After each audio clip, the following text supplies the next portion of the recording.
All right, so we're checking out this quadratic. I'm going to choose, when we're building our XY table, you need to do it with some intentionality for quadratics. Because what point is going to be key, do you think, to get first? Not 0. There's a bunch of x values. The vertex, right? Because the vertex is going to split my parabola in half. Okay? But if I'm going to get my vertex, actually, what do I have to find first? The axis of symmetry. So, for this function, the axis of symmetry would be negative 2 over 2 or negative 1.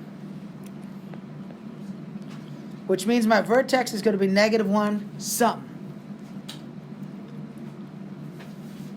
What am I going to tell you about that negative 1 in substitution? Plug it in with parentheses. So when we substitute in our negative 1, you need to substitute it in like so. Oops. Otherwise, your calculator is going to be like, nope, that's opposite of 1. And then you're going to get an answer that doesn't make sense.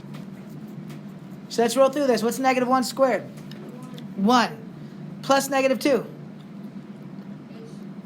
Negative 1. Minus 1. So here's my vertex. Negative 1, negative 2. So I know that this is going to be my min or max.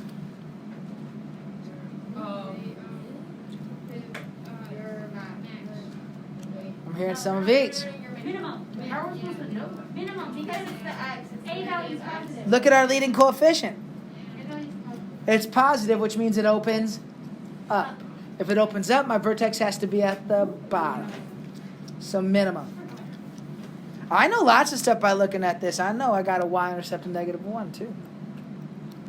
It's pretty cool. Anyway, so here's why I identify my... Do you notice I didn't put it at the top of my XY table? That's very intentional. Because guess what? If I find a point on the right side of my axis of symmetry, guess what's going to be on the left side of my axis of symmetry? Another point with that same y value, because of the reflective property of that axis of symmetry. So I stack this next with two numbers that are just nice. See what I did there? 2 less, 2 more. But how many of these do I need to substitute in? Just 2 of them. And I'll prove it to you. Let's substitute in 0. What's 0 squared? 0. Plus 2 times 0. 0. Minus 1. Guess what this number has to be? Negative 1. Here's why. Here's 0, negative 1. Here's negative 2, negative 1. If I have an axis of symmetry, there has to be a symmetrical point on the other side of that equidistant from that axis. We also know that because of the y-intercept, yes. Yep. Now, here's what's next. Let's plug in 1. What's 1 squared? Plus 2 times 1. 2. Which is 3. Minus 1. No, you did that. You did that. Minus 1. The output is 2. Any guesses what it's going to be for negative 3? 2. Yeah, just to prove it, negative 3 squared is 9. Plus negative 6 is 3. Minus 1 is 2. Anyway. So negative 3, 2. And there has to be the mirrored point on the other side of the axis of symmetry. Why do we need to try to do that for a parabola, do you think? Because let's say you only had the left side or something you didn't think about and you only connected those points, it wouldn't look like a parabola, right? So you want to find the middle and then split it. All right? What's the domain of this thing? It's going to go left and right forever and ever. And what's the range? Y is greater than or equal to negative 2. Yeah. Y is greater than or equal to negative 2. That's the lowest it goes, and then it goes, then it DJ Khaled's it. You know what that means? DJ Khaled. It means it goes all the way up. Wait, is that DJ Khaled or is that Fat Joe? It might be both. Fat Joe's this rapper, but he lost some weight, so now he's just... Skinny Joe? No, not quite there. I don't know. I'm not... Average Joe. Yeah, I think that's a thing already, though. All right. Slightly below average. Let's take a look at another one together. That was number 2. Another one. We're just doing DJ Khaled themed stuff up in here. Let's look at number 4 together. So, number 4. We've got the function y equals negative 2x squared plus 4x plus 1. Let me get a little graph on here. Does anyone have a stapler? No, that's not what I wanted. Let me get that graph on there like this.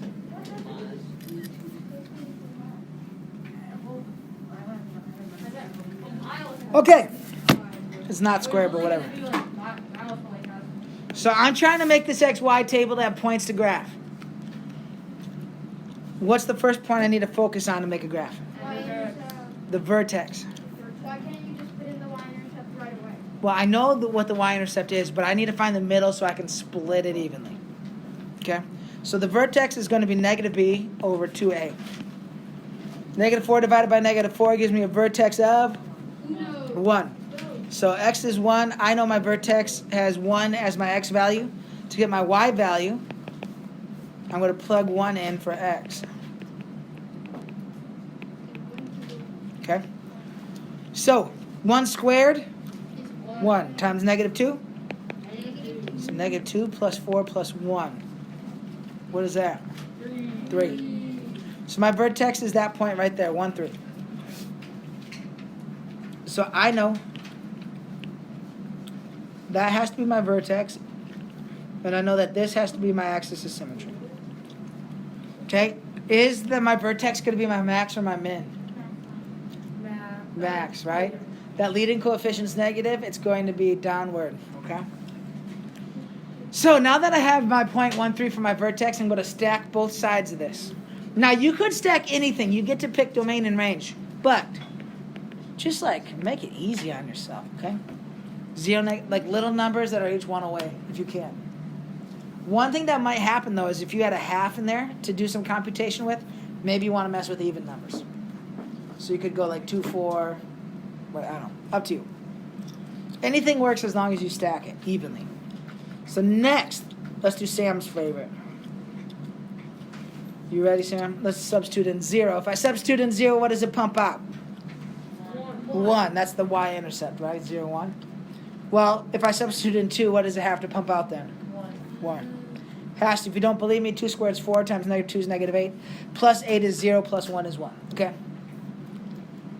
Guess what the number one thing I see wrong on these, though? Other than putting a negative not in parentheses.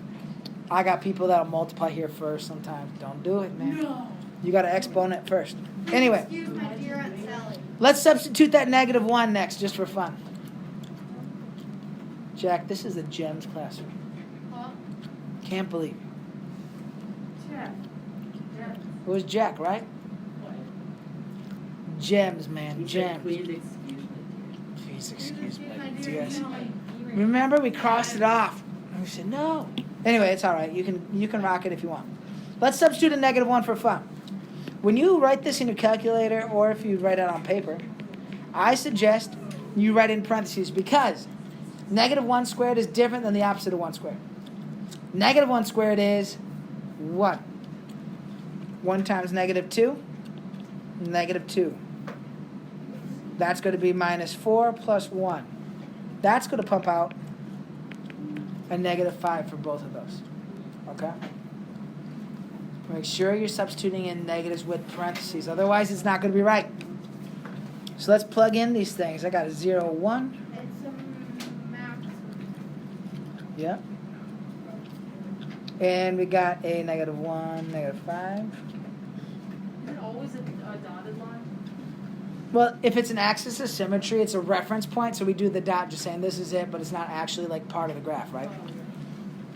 Well, then why on this page did you do it on less than or greater than or equal to? Well, I'll show you. So the domain is what? All real numbers. And that's because that's the range. The range only references y values. And in this case, since it's the maximum, y has to be less than or equal to 3. Oh. That's not referencing my axis of symmetry. The axis of symmetry is an imaginary line. Cool. So that's it. Big picture. We can find the axis. You know, you just finish, you look at it and say, man, that's a nice looking parabola. You got a little janky right there, but I still love you. You're my little parabola, okay? Don't let anybody say anything about your little janky part right there that I keep pointing out. Don't be sensitive to this little janky part right here. You're still my parabola, and I love you. All right, let's get after it. Homework's the rest of your PDF.